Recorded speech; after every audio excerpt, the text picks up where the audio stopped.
are these carvings on a wall at the Dendera Temple complex in Egypt.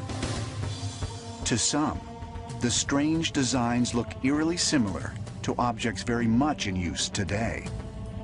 In Egypt, there is this underground crypt at Dendera that was always secret, and only the high priests had access to that crypt.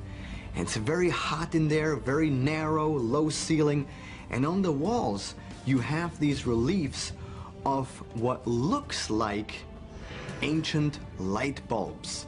Because we have to question one thing: how did the ancient Egyptians light the inside of their tombs? The Egyptian light bulb theory. Let's see what we can figure out about it. Let's start by listening to some of the reasons that ancient astronaut theorists believe it's true. According to most mainstream archaeologists, torches were used by the ancient Egyptians to light the pitch-black chambers of tombs and temples. Yet nowhere on the ceilings is there even the slightest evidence of soot or smoke residue. It's hard to know why they're saying this, because there is black soot in almost every Egyptian temple and tomb. In fact, a recent ceiling cleaning conducted at the Temple of Hathor, which is the same temple where the so-called light bulb relief is found, they uncovered a brightly colored ancient ceiling painting that had never before been noticed. What was covering it up, you ask? I will quote them directly. They said that the ceiling was covered with, quote, hundreds of years of black soot. That's kind of funny, you have to admit. Also, there isn't enough oxygen inside those tombs with which to support or feed a flame of a torch.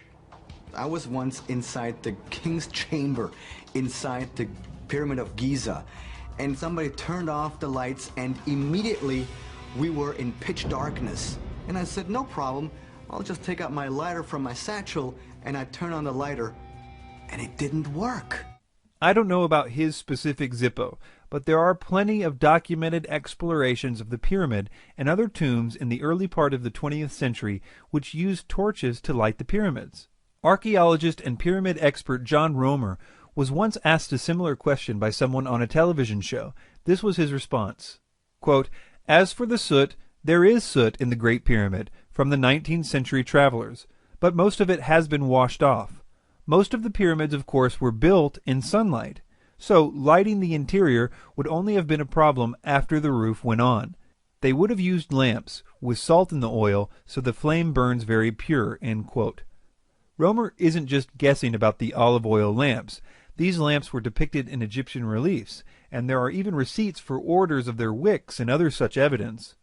Another thing to consider is that, as far as tombs go, they weren't expected to be lit. In fact, if all went well, robbers would not be able to find a way in, and the tomb would never see the light of day ever again.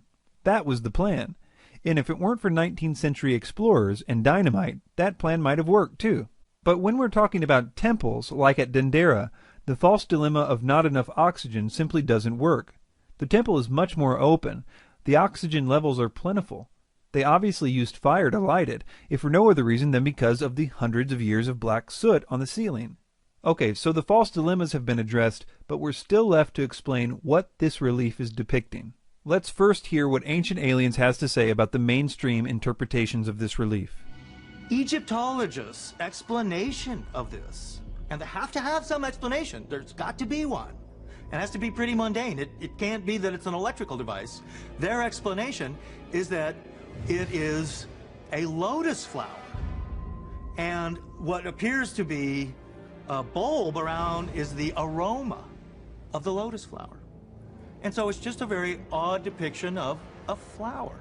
That is a terrible representation of the mainstream view of this relief. It's Ancient Aliens using a straw man argument to make their argument look superior. This relief is not so mystical if you have a little understanding of Egyptian art and religious symbols. This is a variant depiction of the creation of the world in Egyptian mythology. The Egyptians believed that before anything else existed, there was a vast primordial sea of nothingness. They believed that the first thing to emerge from this sea was a lotus flower. This is probably because the lotus closes at night and sinks underwater. In the morning it reemerges and blooms again. It was believed that the lotus flower then gave birth to the first god, who was often associated with the sun. This relief was done after the god Atum was merged with the sun god Ra, and thus became Atum-Re. Atum, the god who created everything else after this point, is actually represented by a snake. And yes, it is a snake in these reliefs, not light bulb filaments. You can actually see the eyes and other elements of a snake if you look closely. This is pretty standard Egyptian mythology, that the lotus flower came forth first, and then the first god Atum, who was represented by a snake. Well, what about this bubble surrounding it?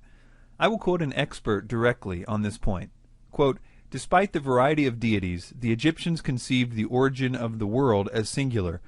Only one god, Atum, was responsible for the emergence of the universe as a bubble of air in the vast, limitless, inert ocean and everlasting darkness of the undifferentiated primordial waters, none, that existed before creation.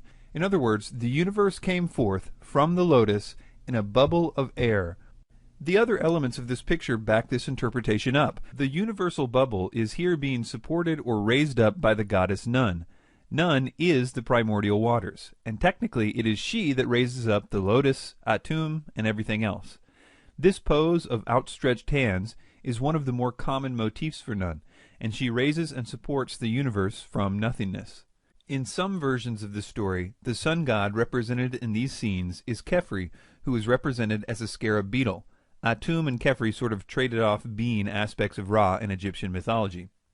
So in essence, in more common versions of this scene, you have Nun, the primordial waters, lifting up the solar barge of Ra for its first journey across the sky. And this explains why the exact same poses are seen in this creation scene at Dendera. They are also depicting Nun raising up the universe out of her waters. This idea is very, very common. You can see other images of Ra emerging from the primordial lotus as well. The idea that the ancient Egyptians used electricity is something that is not even hinted at anywhere in the Egyptian records.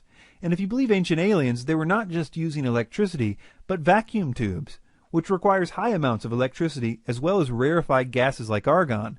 And if this was the case, we should expect to find some mention of this somewhere. But Ancient Aliens has an answer for why we do not. But if the ancient Egyptians had used some kind of electric light to illuminate their passageways, why does the visual evidence exist only in the temple at Dendera? In Egypt, you had different areas of specialty, and Dendera was the area where the knowledge of the light-giving source was kept. And this secret knowledge was kept by the high priests. And they're the only ones who were privy to this type of information, because Dendera was the special place where this specific knowledge was guarded and kept. Right. Of course, there's nothing in any text or on any wall that would back up anything that he just said. He even makes up this phrase, keepers of the light-giving source or whatever, just to make it sound official. Again, it's interesting that the temple where the knowledge of this light was kept is the same one with the hundreds of years of soot on the ceiling. Maybe they were trying to save on their electric bill. In conclusion, all the reasons that Ancient Aliens says light bulbs existed in ancient Egypt, such as no soot in the tombs and not enough oxygen, are easily dismissed as false dilemmas, and the so-called light bulb pictures are easily explained using standard Egyptian symbolism.